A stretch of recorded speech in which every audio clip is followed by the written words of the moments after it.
जालन्यात रक्ताच्या थारोळ्यात 3 वर्षीय मुलीचा मृतदेह आढळून आलाय। जालना शहरातील यशवंत नगर भागात ही धक्कादायक घटना घडली आहे।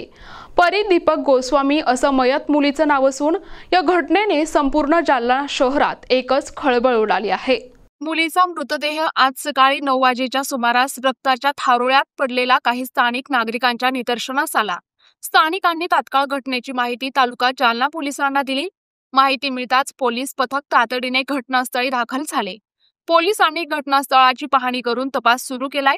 दरम्यान या घटनेचा पुढील तपास तालुका जालना पोलीस करत असून योग्य ती माहिती लवकरच समोर येईल अशी माहिती तालुका पोलीस ठाण्याचे पोलीस निरीक्षक संतोष सापळे यांनी दिली आहे। मृतदेहावर असलेले रक्ताचे डाग हत्येचा संशय बळावत आहेत, त्यामुळे पोलीस तपासात नेमके काय सत्य समोर येते हे पाहणे महत्त्वाचे ठरणार आहे।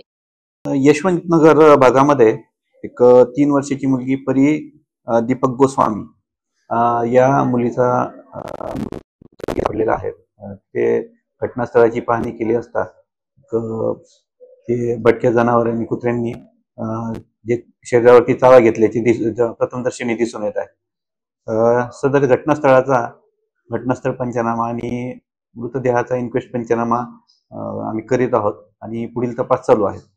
याचा जो आहे पूर्ण तपास झाल्यानंतरच निश्चित आपण कोणत्या कारणामुळे मृत्यू झाला हे आपण सांगू शकतो। आणि याच्यामध्ये कुणाला ताब्यात वगैरे घेण्यात आलेलं नाही, फक्त आई वडील जे आहेत त्यांना विचारपूस करण्यात आलेली आहे।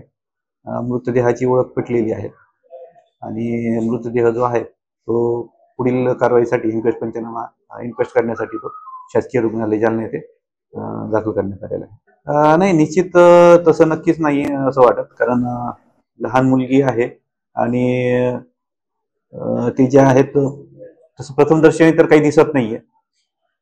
चौकशी चालू आहे, चौकशी आणि ती सांगू। NTV news Marathi, Jalna.